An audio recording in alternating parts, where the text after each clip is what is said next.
చందమామ కథ పాడు బుద్ధి. ఒక ఊళ్ళో పోలయ్య అని పశువుల కాపరి ఒకడుండేవాడు. అతడు చాలా బుద్ధిమంతుడు.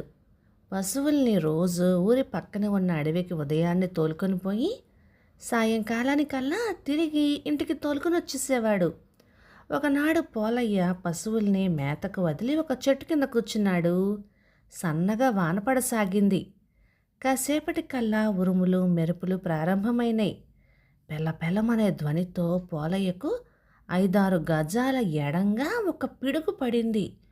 పోలయ్యకి కళ్ళు బైర్లు కమ్మినాయి. కొంతసేపటికి ధైర్యం తెచ్చుకొని చుట్టూ కలి చూశాడు. వాన తగ్గిపోయింది. పోలయ్య లేచి ఆ పిడుగు పడిన స్థలం దగ్గరికి వెళ్ళాడు. పిడుగుపాటు వల్ల కాలిపోయినటువంటి ఆ స్థలంలో ఏదో మెరుస్తున్నట్టుగా కనిపించింది. వంగి చూశాడు. అది బంగారపు ఉంగరం. పోలయ్యకు పట్టలేనంత ఆనందం కలిగింది. ఆ ఉంగరాన్ని వేలికి పెట్టుకుని చూశాడు. గుండ్రని నీలపు రాయి పొదగబడి ఎంతో ముచ్చటగా ఉంది ఆ ఉంగరం. సంతోషంతో తబ్బి ఉబ్బైపోతూ పోలయ్య పశువుల్ని తోలుకొని ఇంటికి బయలుదేరాడు. వేలికి పెట్టుకున్న ఉంగరాన్ని సరదాగా కిందకి మీదకి తిప్పసాగాడు. గ్రామాన్ని సమీపించేసరికి 2-3 గ్రామస్తులు ఎదురయ్యారు. వాళ్ళు పశువుల కేసి అనుమానంగా చూసి పోలయ్య ఏమయ్యాడు అంటూ ఆశ్చర్యపడ్డారు. పశువుల వెనకనే వస్తున్న పోలయ్యకు వాళ్ళ మాటలు వింతగా తోచినాయి. ఆ సమయంలో అతడు ఉంగరానికి పొదగబడిన నీలపు రాయిని అరచేతి వైపునకు తిప్పి ఉంచాడు. మళ్ళీ యథాలాపంగా నీలపు రాయిని వేలి పైభాగానికి తిప్పాడు. అరే పోలయ్య, ఇంతసేపు ఎక్కడున్నావు? ఇట్టే మాయమయ్యి ఇట్టే కనపడుతున్నావే అని అన్నారు గ్రామస్తులు. పోలయ్య ఆ మాటలతో ఉంగరంలోని రహస్యం గ్రహించాడు.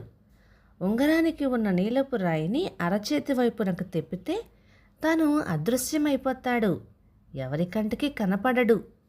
ఆనాటి వరకు ఎంతో బుద్ధిమంతుడిగా ఉంటున్న పోలయ్యలో ఈ ఉంగరంలోని రహస్య శక్తి గ్రహించేసరికి దురాలోచనలు ప్రారంభమైనాయి. తాను చేయదలుచుకున్న దుర్మార్గపు పనులు ఎవరికంటా పడకుండా చేయవచ్చు గనక తను ఇంక ఎవరికీ భయపడవలసిన పని లేదనుకున్నాడు.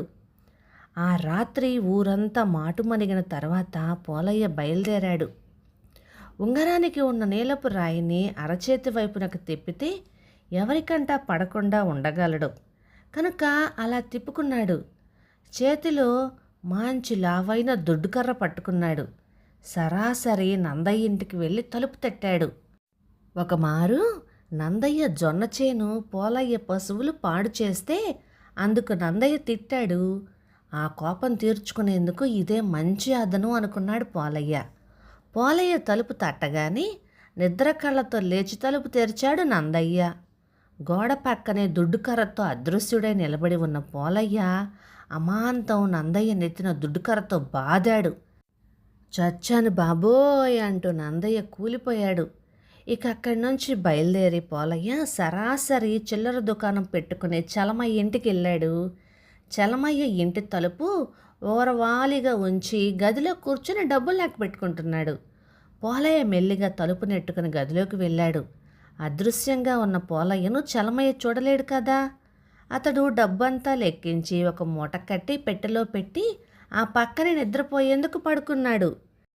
చలమయ్యకు బాగా నిద్రపట్టే వరకు అక్కడే నక్కి ఉండి తర్వాత మెల్లిగా పెట్టె తెరిచి ఆ డబ్బుల మూట తీసుకొని బయటకొచ్చేశాడు పోలయ్య. ఇక ఈ రాత్రికి చాలు అనుకొని ఇంటికి వచ్చి నిద్రపోయాడు.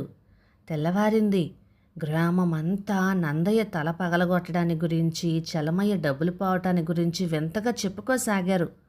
పోలయ్య కూడా ఏమీ తెలియనట్టు వాళ్ళతో చేరి అలాగా వింతగా ఉంది అంటూ తనలో తాను నవ్వుకోసాగాడు. తనకు దొరికిన ఉంగరం సహాయం చేత పగలైనా ఎవరికంటా పడకుండా ఉండగలడు కనుక పోలయ్య ఇప్పుడు పట్టపగలే దొంగతనాలకు తయారైపోయాడు. మెడ నిండా నగలు పెట్టుకుని చెరువుకు నీళ్ళ కోసం వెళ్తున్న 2-3 స్త్రీలను చూసి నా పంట పండిందిలే అనుకున్నాడు పోలయ్య. అదృశ్యంగా వాళ్ళను సమీపించి వాళ్ళ మెడల్లోని బంగారు గొలుసులన్నీ తెంచుకున్నాడు. దొంగ దొంగ అని ఆ స్త్రీలు అరిచినా కనపడని ఆ దొంగను ఎవరు పట్టుకోగలరు? పట్టపగలే ఇంత ఘోరం జరిగేసరికి ఆ గ్రామస్తులంతా హడలిపోయారు. ఎవరికీ ఏం చేసేందుకు తోచలేదు. కనపడని దొంగను ఎవరు మాత్రం ఏం చేయగలుగుతారు? పోలయ్య ఇక తన దెబ్బకు తిరుగులేదులే అనుకున్నాడు. పశువుల కాపరి పోలయ్య క్రమేణా పగటి చొక్క, రేచొక్క లాంటి గజ దొంగగా మారిపోయాడు. అడవికి తోలిన పశువుల్ని అడవిలోనే వదిలివేశాడు. ఇష్టం వచ్చినంతసేపు నిద్రపోవటం, ఆకలైనప్పుడు అదృశ్యంగా ఏ ఇంట్లోనైనా జొరబడి కడుపు నిండా మెక్కటం, పట్టపగలే నిర్భయంగా దొంగతనాలు చేయటం నిత్య కృత్యం అయిపోయింది. ఇలా కొన్నాళ్ళు జరిగేసరికి ఇక ఆ చిన్న గ్రామంలో తను దొంగలించదగిన విలువైన వస్తువులేమీ లేవని పోలయ్యకి అనిపించింది. పక్క గ్రామపు జమీందారు గారి కోటలో నగానట్రా దొరుకుతుందని అతడికి తెలుసు.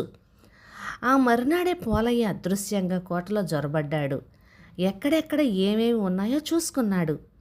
రోజుకొక చోటు చొప్పున ధనాగారంలోని డబ్బుతో మొదలుపెట్టి రాణివాసంలోని స్త్రీల నగలు, చీరలు దొంగలించసాగాడు. కోటలో హాహాకారాలు బయలుదేరినాయి. ఎంతమందిని కాపలా పెట్టినా ప్రయోజనం లేకపోయింది. ఒకనాడు పోలయ్య కోటలో ప్రవేశించేసరికి అంతా గుసగుసలాడుకుంటున్నారు.